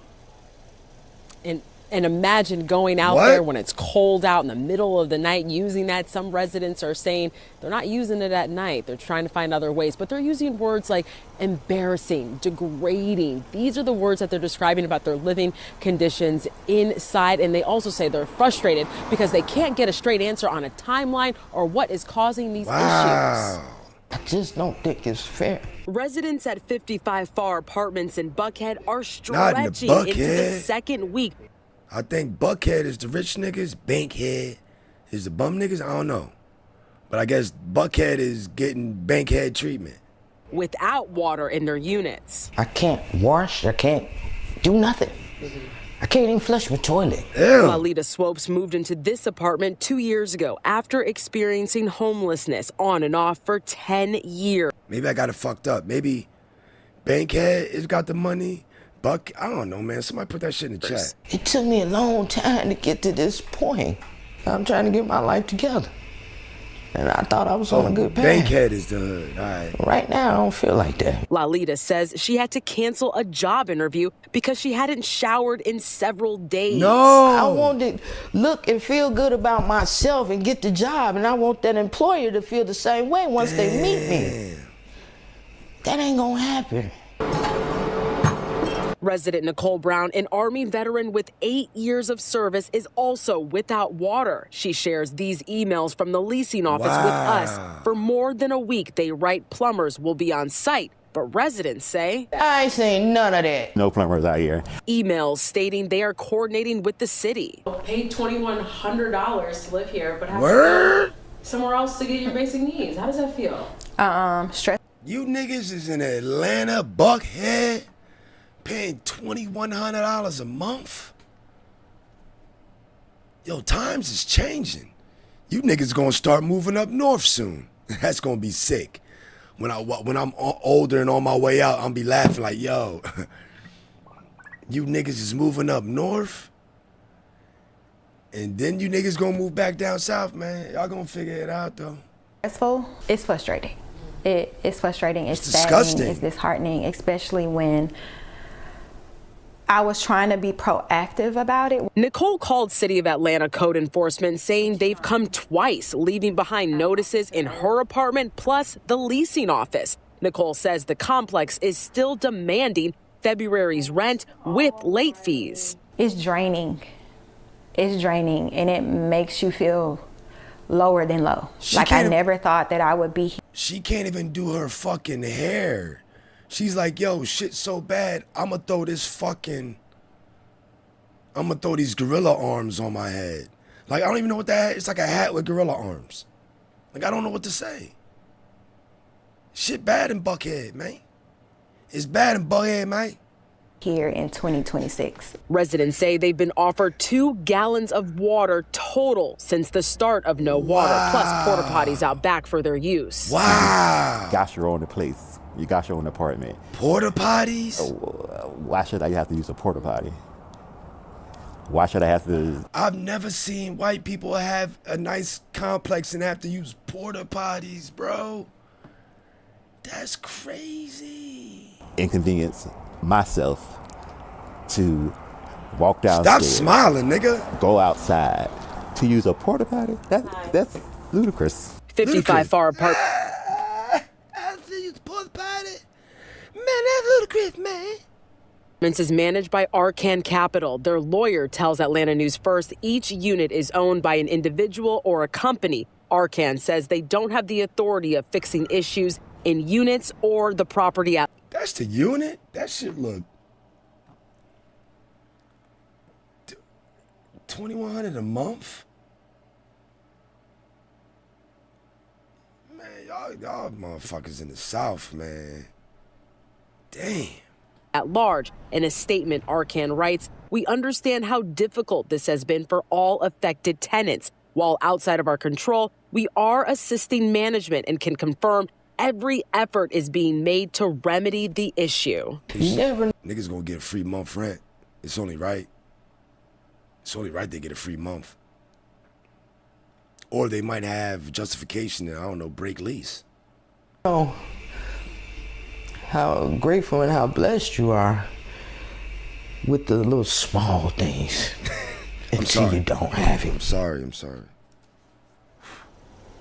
I've reached out to the city's code enforcement and also the HOA, Atlanta Community Services, that is also connected to this property here, just to get a timeline on restoration and also if this violates any city codes. We have not heard back yet. Reporting live here in Buckhead, I'm Alani Latang. Lucky I ain't up north. Let us know what you find out. Thanks, Alani. Hey, right now, new details on a horrific case in Chester County. A three-month boy allegedly stabbed by his father. What? And tonight we have new video showing the arrest of 44-year-old Michael Phillips, who's been charged with attempted homicide. According to police, 8 hours ago in Cleveland. A neighbor sharing this video with us. Mother of 6 killed by her husband. I'm Sheba Russell. Oh, nope, that's the next thing, my bad. Stabbed the baby inside a Coatesville apartment while the child's mother was holding him. He stabbed the baby? Thanks for joining us at 6. I'm Sheba Russell. Court documents say Phillips stabbed the baby inside a Coatesville apartment while the child's mother was holding him.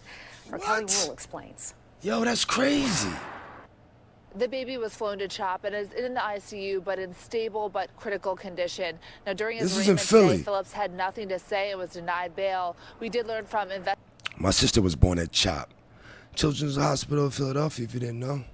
Investigators and neighbors today that there was also... We're not talking about that CHOP shop some of y'all ladies be going to and shit. That's a different CHOP shop. CHOP, Children's Hospital of Philadelphia. A 9-year-old boy in the home during this horrific ordeal. We want to warn you, some of these details are disturbing to hear. Damn, yo. New video provided. Yo, this nigga got his pants down and shit? The moments Coatesville police took 44-year-old Michael Phillips into custody just after 11:30 Wednesday morning. Police say they were called to this apartment complex on Smithbridge Drive in Coatesville for a stabbing of a 3-month-old baby boy. Man. Neighbor Jim Gimmel said he heard screaming, then a 9-year-old boy outside barefoot. What? The 9-year-old came to our front stoop and we went downstairs. And he was like, he's gonna kill my baby, he's gonna kill my baby. And I was like, tell me where to go. So I called my wife, Laura, downstairs.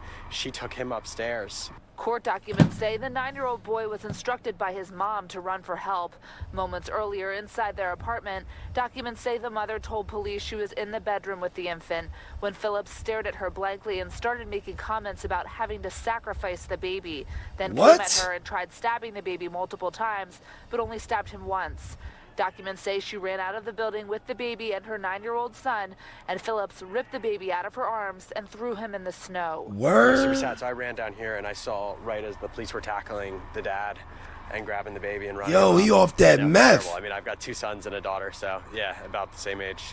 It's sad. Documents say police found a bloody knife under a blanket in the apartment. Yo. The infant's mother told police in another interview, according to documents, that she believed Phillips was having a psychotic episode but was also known to abuse drugs. She told police before the stabbing she saw Phillips holding the baby's feet with a knife in his hand, and that's when she picked the baby up. Neighbors who saw the couple and kids come and go from the community are shocked and devastated.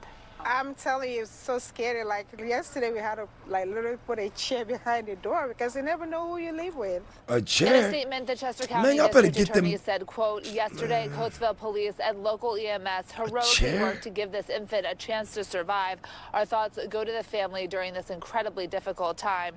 Now, police say Phillips will remain behind bars at Chester County Prison until his preliminary hearing. Reporting in Coatesville, I'm Kelly Rule, Fox 29 News. We begin here at 5. And by the way, Chester's outside Philly, if you didn't know. This is mother of 6 killed by a husband, which is crazy. How could you? The family sharing their grief after a mother of 6 was shot and killed in Sandusky. Thank you for being here with us. I'm Katie Houston. And I'm Damon. Yo, that's a brolic motherfucking nigga. He brolic as shit. Yo, this nigga brolic.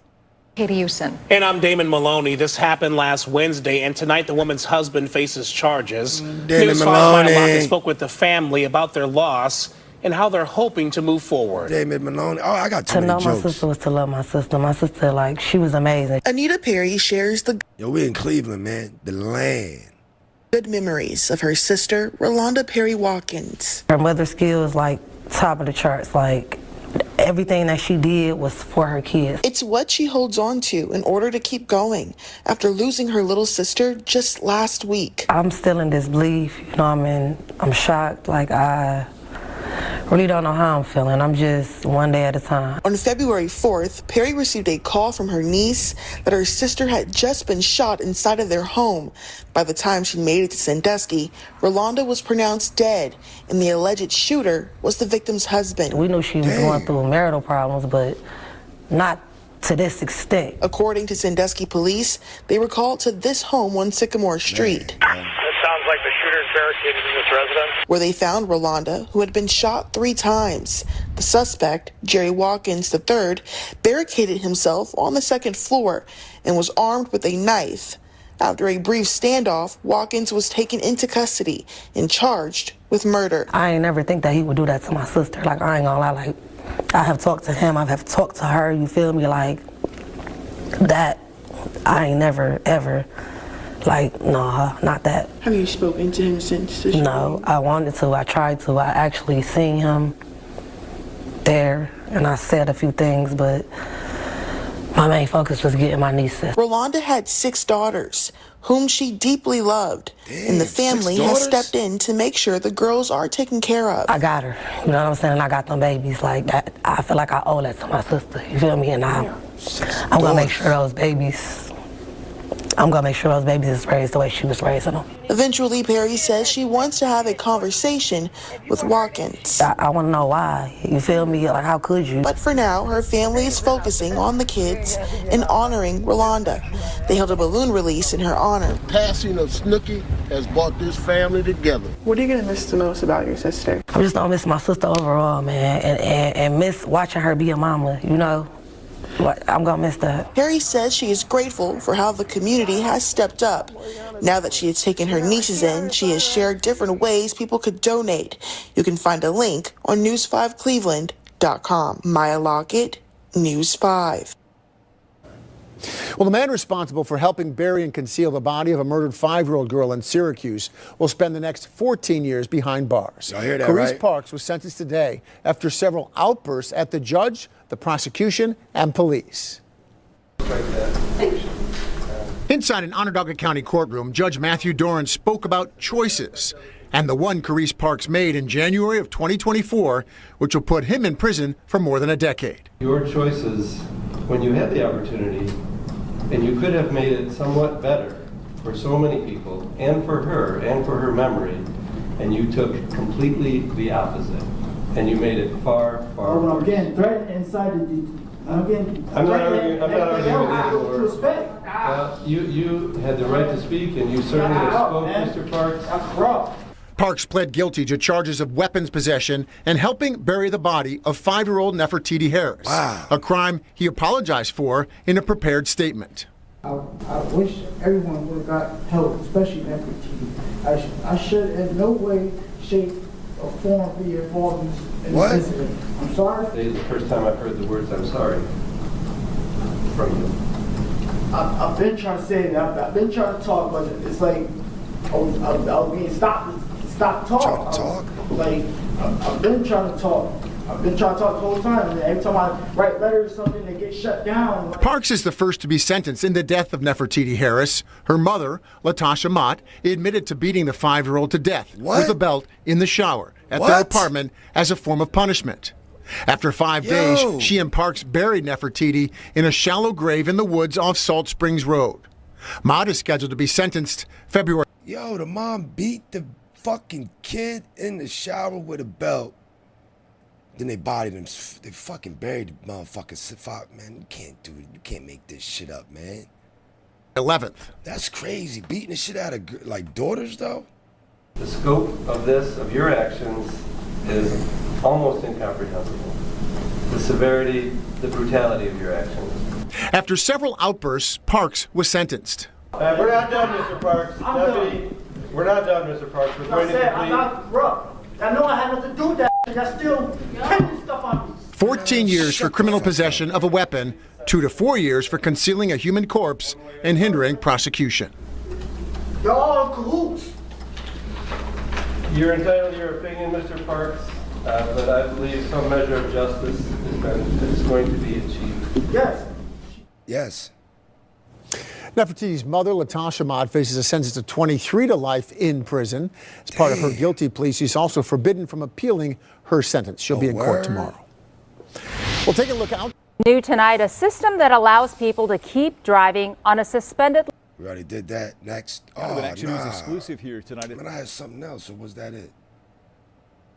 I got some shit on the, man, this shit have fucking refreshed. I got some shit on the Nancy Guthrie case. A lot of y'all have no idea what's going on. This is the last thing I'm gonna play. As far as the Nancy Guthrie case. I get shit, one of the channels I follow is live right now. They still ain't found Mom Dukes. 6:09 right now. Major developments coming to light in the search for Nancy Guthrie. The FBI now updating its description of the person who they believe has taken the Guthrie matriarch. NBC 10's Jeff Saperstone has the new developments from our live center. Jeff. Yeah, the reward is now up to $100,000, and the FBI now has more specifics. They've actually identified the brand of backpack here, and they have a picture of what a backpack would look like, a similar one right here. It's an Oak Trail black backpack, again, similar to what that suspect was wearing in the video. You could see it right here in the straps. So they were able to identify that, and they have a better description of that person. He's a man 5'9" to 5'10" inches tall with an average build. On Thursday, a white tent was put up outside the front door of Nancy Guthrie's home. It is the same spot where we saw the images of that masked man in the early morning hours of February 1st. Investigators also found a pair of black gloves in the foothills near the 84-year-old's home. Those gloves are now being analyzed for DNA. The FBI has collected some 13,000 tips. A lot of leads in there that aren't going to be legitimate, but there's some that absolutely are, and that's what they're going to be focusing on. So, meantime, Savannah Guthrie posted this video on social media showing her mom and siblings from their childhood with the caption, "Our lovely mom, we will never give up on her. Thank you for your prayers and hope." Investigators are now asking neighbors to search their home security cameras between January 1st and February 2nd, so a bigger period of time here. We'll keep you posted. In the live center, Jeff Saperstone, NBC 10 Boston. 5, a fun. Oldest cold case in history, San Bernardino. Man, I'm about to get out of here. I gotta go fucking work out, do burpees. Stay looking all fucking chiseled and shit. While you motherfuckers figure out what you're gonna do for the rest of your fucking day. Holla. Appreciate you coming through. As usual, I'll keep the news coming. I might go live later. I always say that and never go live, but if I do, I hope you'll be there. Yes, indeedy. Holla.